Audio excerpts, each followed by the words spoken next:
Bismillahirrahmanirrahim. Assalamualaikum warahmatullahi wabarakatuh. Tahu kan tuan-tuan, jin pun ada banyak mazhab. Ada jin yang bermazhab Syafi'i, Hanafi. Ada juga jin yang beragama Kristian dengan berbagai-bagai mazhab Kristiannya.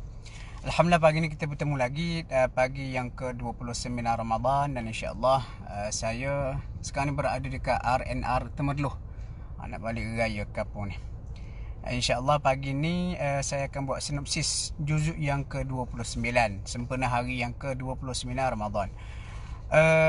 Surah juzuk yang ke-29 ada beberapa surah, iaitu surah Al-Mulk.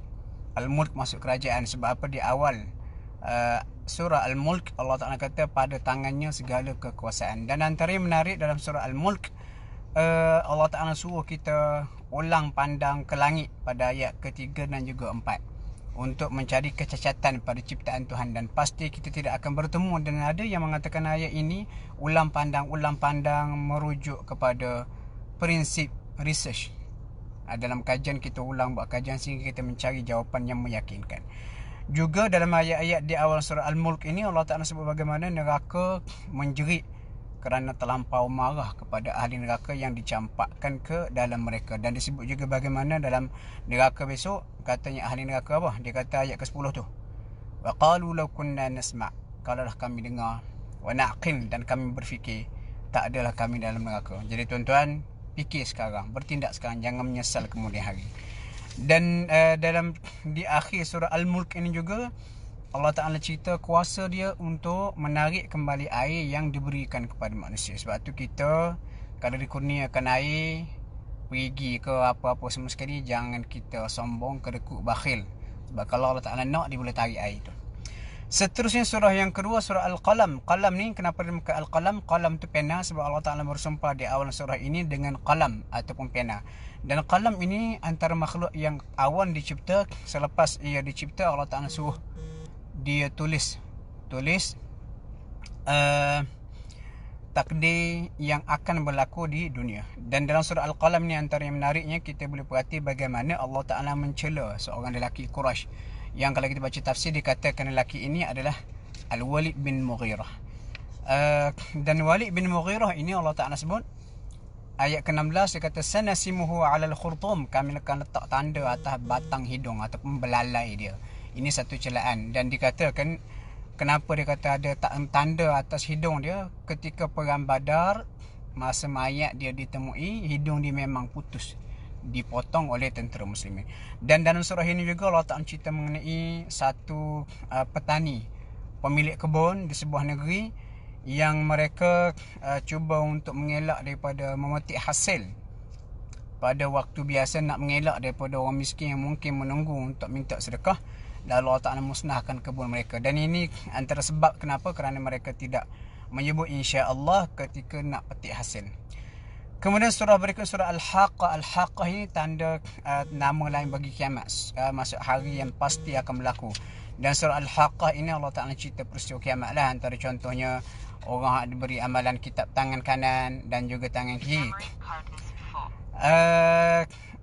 Sama juga dalam surah Al-Haqqah ini Allah Ta'ala macam tegaskan Nabi tidak sekali-kali mencipta Al-Quran. Sebab Allah Ta'ala beri amaran kepada Nabi pada ayat yang ke-44 sampai 47. Allah kata kalau Muhammad ni memandai-mandai mencipta sesuatu atas nama Allah, sedangkan Allah Ta'ala tidak pernah firmankan itu, Nabi akan dihukum mati dengan cara Allah Ta'ala akan memotong urat jantung Nabi pada ayat 45. Ayat 46, thumma laqata'na minhul watin. Dan Rasulullah sampai ke akhir hayat baginda tidak meninggal dunia kerana dipotong urat jantung. Itu antara tanda kebenaran apa yang dibawa oleh baginda.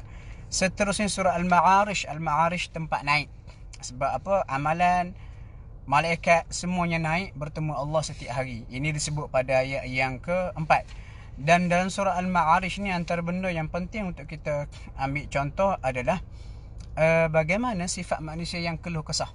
Dan ada beberapa perkara yang boleh mengelakkan manusia daripada tidak keluh kesah. Ini ialah antara contohnya orang yang semayang. Sebab tu orang yang menghadapi masalah pemikiran, psikologi, psikiatris dan sebagainya, untuk menenangkan jiwa berdasarkan ayat-ayat ni, daripada ayat yang ke-19 sampailah kepada ayat yang ke 34 Allah Ta'ala beri beberapa panduan nak mengelakkan keluh kesah, resah dan sebagainya, seperti semayang, bayar zakat, beriman kepada hari akhirat dan sebagainya. Begitu juga seterusnya surah Nuh. Ini cerita Nabi Nuh daripada awal sampai ke hujung. Dan antara yang menarik ini bagaimana di hujung surah Nuh ni Nabi Nuh alaihi salam berdoa kemusnahan kepada kaum dia yang sudah tidak ada harapan untuk beriman kepada Allah. Kemudian surah Al-Jin, ini yang saya sebutkan tadi. Surah Al-Jin ni Allah Ta'ala turunkan secara lengkap menceritakan mengenai perihal jin. Tuan-tuan, kita jin ni antara perkara ghaib yang kita tak mungkin tahu melainkan melalui panduan wahyu. Sebab tu bila kita nak berbicara mengenai jin, pastikan sumber dalilnya jelas, sahih daripada Al-Quran dan juga hadis. Dan surah Al-Jin Allah Ta'ala cerita bagaimana jin beriman kepada Rasulullah setelah kumpulan pertama jin mendengar bacaan Al-Quran yang dibacakan oleh Nabi. Dan dalam surah ini kita boleh perhati sini bagaimana jin ni cerita dahulunya sebelum kebangkitan Rasulullah mereka biasa naik ke langit mencuri berita langit. Tetapi setelah Rasulullah naik dibangkitkan, mereka tidak dapat lagi mencuri berita langit kerana Allah Ta'ala dah jaga security langit. Dan disebut pada ayat yang ke-11 ni Allah Ta'ala kata apa? Wa inna minnas salihun, ada kalangan kami ini jin-jin tu kata yang saleh. Bila saleh masuk syurga lah insya-Allah. Wa minna duna dhalik, ada pula yang lain. Kunna tara'iqa qidada, kami ni banyak laluan berbeza. Inilah dikatakan oleh para ulama, jin ni dia banyak mazhab, banyak pemikiran, banyak level iman, budaya dia dan sebagainya. Banyak sound system ini tuan-tuan biasalah dekat RNR. Dan disebut juga dalam surah Al-Jin ini bahagian hujungnya Allah Ta'ala kata alimul ghaib, dia saja yang mengetahui perkara ghaib dan dia tidak dedahkan yang ghaib ini kepada sesiapa pun kecuali kepada orang yang dia mahu, itu para rasul. Ini antara dalil menunjukkan tak ada siapa pun tahu benda ghaib. Rasul pun tahu benda ghaib setelah dikhabarkan melalui wahyu. Jadi sangat pelik sungguhlah kalau sekiranya ada orang yang mendakwa kononnya dia tahu benda ghaib dan dia canang pengetahuan tentang benda ghaib itu. Sedangkan dalam Quran sebut Allah kata para nabi pun tidak tahu benda ghaib. Dan ini antara sebab kenapa para ulama memang anti ataupun melarang, berdasarkan hadis Nabi, melarang manusia ataupun kita orang Islam bertemu dengan bomoh.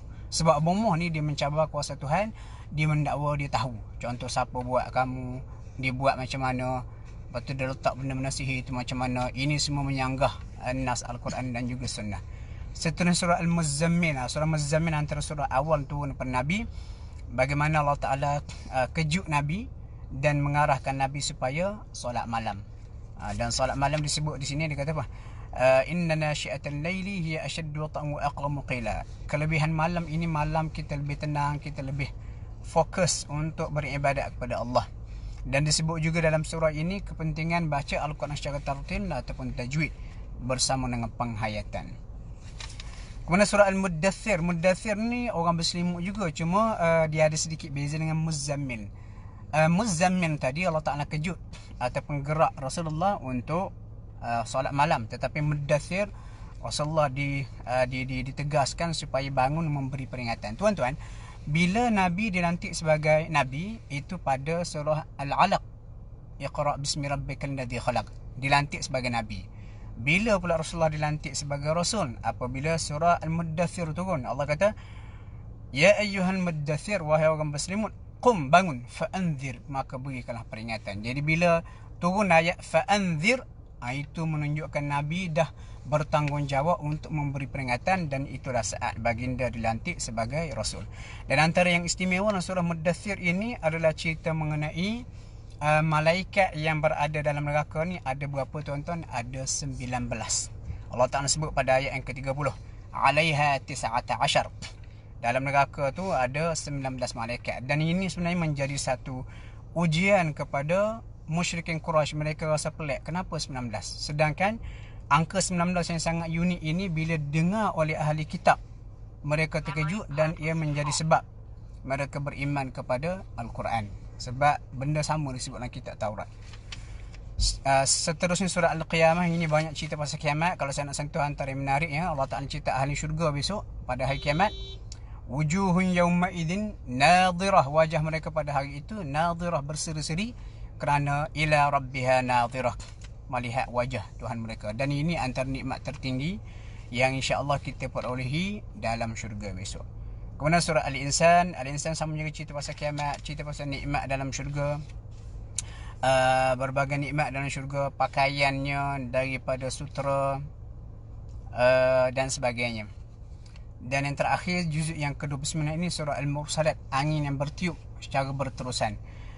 Surah Al-Mursalat ini pun Allah Ta'ala cerita mengenai perihal kiamat, dan disebut apabila kiamat berlaku manusia ini terbahagia kepada biasalah ahli syurga dan juga ahli neraka. Cuma antara yang menarik, saya nak sentuh ayat yang ke-25. Allah Ta'ala cerita mengenai fungsi bumi.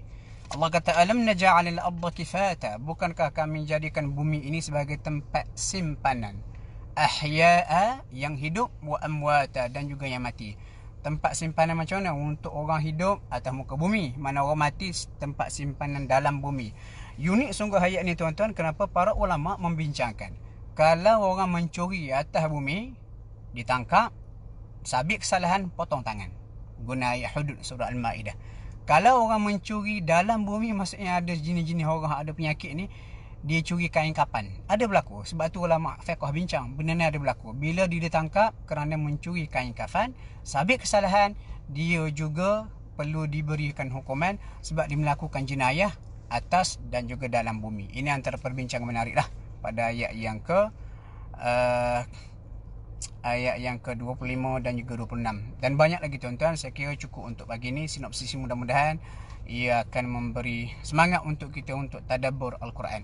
Dan insya-Allah saya akan khatamkan sinopsis Al-Quran yang kita mula daripada awal Ramadan hari itu dengan berakhirnya Ramadan besok. Mudah-mudahan kita dapat manfaat. Assalamualaikum warahmatullahi wabarakatuh.